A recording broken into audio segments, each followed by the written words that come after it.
Oh, man, if you could hear what goes on during the commercials in here. I'm ecstatic. Michael's easy to pull one over Right, on. seriously. Michael just dropped a term on me that sometime in my radio career, I am going to use. Probably the last day of your radio career. I'm going to use it. Oh, man, that was so funny. Before we get started with Happy Hour, Nicole Camerata, real-time traffic. How we doing on the way home?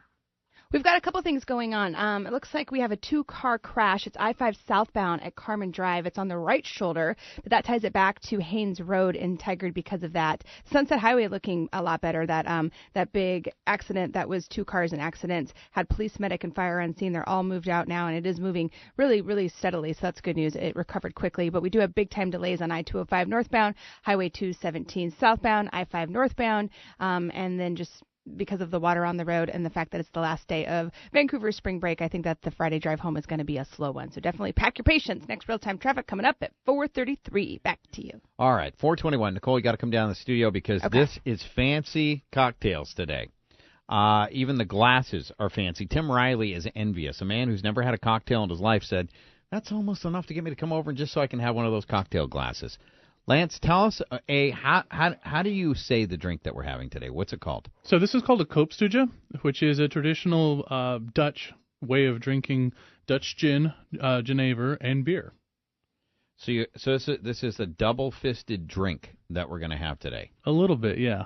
This is well, and what's great about this is a combination of both a Dutch product, but this is also a local brewery used the same ingredients. It's a collaboration between a local brewer and a Dutch distiller in order to create these complementary flavors. How did this drink come about? I mean, where did it start, and who thought of it? Well, this is Jake from Lucas Bols and Metrovino here. Glad to be back on the show. So this is a very old ritual called the Kopstootje.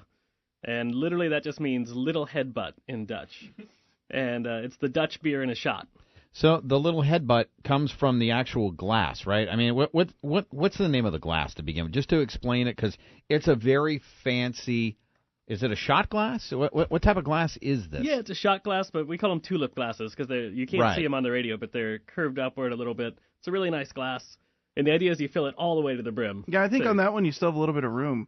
I don't think you quite got it all the way. Yeah, the goal is to get it right up to the meniscus. It's like pluming over right. and still staying in the glass, which is amazing. You can see a picture of this along with all the ingredients and how to make this drink on our Facebook page, Terry Boyd's World, AM 860 KPAM. So the little headbutt comes from the fact that you have to lean over, right? You can't even really pick the glass up, right? You can't move it. You've demanded so much Genever in your glass that you can't move it. You have to lean over, and everybody leans in together, and they take a sip. So do you drink the whole thing of gin at one shot? You're a better man than I am if you do, but I would just take a little off the top. Well, you have to have a tricky tongue to be able to do that, because you'd have to get it all the way up. I'm like a lizard. And then you grab it, and then you chase it with the beer. Is that the way it works? Right, just slurp off the top, then have a sip of your beer. Everybody, let's do it. Holy cow. Yeah. And in Dutch you say Prost. Prost. Prost. Oh, I need some beer. Prost. Oh boy. It's the beer. I didn't get a lot out of mine. Now you can drink it normally. Yeah, I'll tell you what, it's a great taste. Yeah, so Genever is it's a traditional Dutch spirit, and it's sort of I like to compare it to a hybrid between whiskey and gin. Yeah, it's really, really good. Yeah, it's distilled like a whiskey. It's very grainy. The look on your face. Yeah, it's really, really good. I'm trying to contain my excitement. Right. Is that what that is? No, seriously, I think it's really, really good. Excuse me. It just doesn't taste like anything that you're used to. I guess that's what it is. You almost don't know where to put it on your like, is it sweet? Is it sour? Is it bitter? It's kind of a little of all.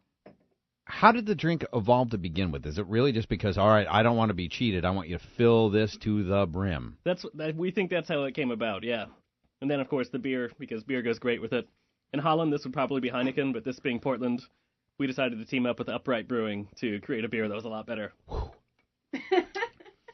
Wow. Yeah, that's a look of joy there. That's a look of, boy, you better be really careful drinking this drink, right? But, paired with pretzels and mustard, something like that. It's a really savory combination.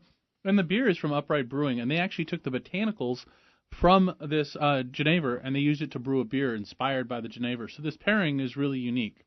So if you were in Amsterdam, and I've been to Amsterdam, Would you go into a bar and they would know how to make this drink? Like if you were, how do you say the name again? The Kopstootje. The Kopstootje. I think after 3 you're like, that's a Kopstootje, right? Because I don't even know if it would take 3. It's the first thing I ordered at the Amsterdam airport. As soon as I landed in Amsterdam, I went to the bar and got one. I mean, it's one of those quintessentially Dutch experiences. Where could you go in town to get the best one? Well, we've got the beer rolling out at several bars around town. Right now, I know it's on tap at Beaker and Flask in southeast Portland. And we've got it coming up later in this month and the next at Botsy Beer Brasserie will have it. And Sunshine Tavern, hopefully Spence Ale House, and a few other places. Is this the type of drink that you could go and get these ingredients and be able to do it at your home? You could certainly get the Genever, and we do a barrel-aged version and also an unaged version. For the beer, this specific beer would be tough, but you could do it with any beer you like, just not something too hoppy because you don't want to overpower the spirit. Man, I got to tell you, I think you nailed it, Nicole. It tastes like nothing you've ever had before.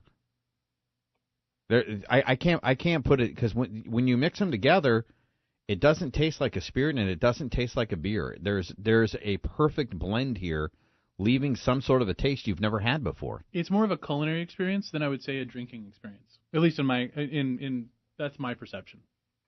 Do they ever mix it with anything? Like, is this the kind of thing that you would put with a mixer, not a beer? Yeah, a lot of the time. The old 1800 recipes from the United States, before they even had gin that was popular in the U.S., is Genever. So a lot of the old recipes, like the Collins or even an old-fashioned, would have been made with this instead. It's a cool bottle. I like the bottle. Cool bottle, cool glass. Cool history. And absolutely cool history. I have more questions. We'll have to, and we're getting the crowd that normally comes down. I think they all want to get one of the teetotaler glasses, because it's the glass that's really, really cool. Tim Riley in the newsroom. He has today's biggest news stories. A dad pulls out a shooting iron after finding his 15-year-old daughter's boyfriend in her bedroom. The company that makes Justin Bieber's Fisker has a massive layoff, and it's a big Winterhawks weekend. Nicole Camerata's going to do her best to get you home safely tonight. We have lots of traffic right now, and it's the end of spring break for Washington, and there's some water on the road, so be careful. I'll give you all the details next. And we'll try to do a little more on the Kopstootje. My face is completely numb. We'll see how that works out 4 minutes from right now. 4:36. Too bad our happy-go-lucky Russian buddy wasn't here today, Georgie. We're doing the Kopstootje. The Kopstootje. Am I saying that right? That's pretty good. I like it. I feel like it. Well, I've been to Amsterdam before. I didn't know about this drink. There's probably a lot in Amsterdam that you don't know about. Yeah, I was enamored with one thing when I was in Amsterdam. It was really quite pathetic. Mm-hmm. Once I got home and really realized, wow, I was in Amsterdam and I saw nothing. Oh, come on, you saw some tulips too. A lot of people ride bikes. That's weird. That's what I picked up on. Apparently they have windmills and all kinds of other stuff. 14 guilders at a time. I saw Amsterdam. I can tell you from experience, don't play the game of doing a shot every time you see a windmill in Amsterdam. Right. I got to tell you, the Kopstootje, which, by the way, the drink, ingredients and how to make it is on our Facebook page, Terry Boyd's World AM 860 KPAM.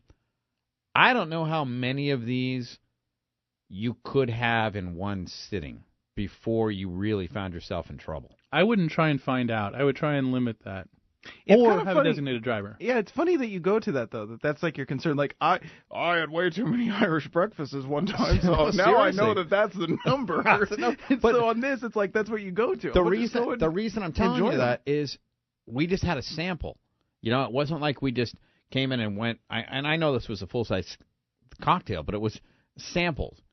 If you were to sit down and have an evening and you're having conversation, if you were to have 2 or 3 of these, I can see where you may need the phone number that we talk about a lot. I would imagine that this is like just like doing shots, because you're doing, I mean, that's essentially what you're doing, right? So if you just sat there and did 3 whiskey shots in a row, you would be on the floor.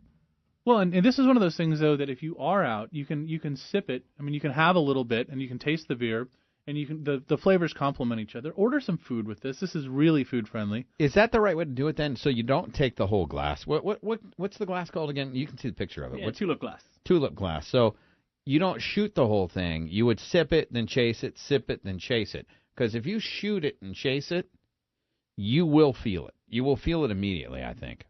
Yeah, absolutely. It's meant to just go back and forth. Have a sip of the spirit, have a sip of the beer, talk with your friends. Is this the type of drink that can go with fish or meat? Yes, but I would avoid chicken. You said pretzels and mustard go well with it. Yeah, cold cuts, hard cheeses. Think like the Dutch do. I mean, that's generally the best pairing option. And so any of those things would be really good pairing options.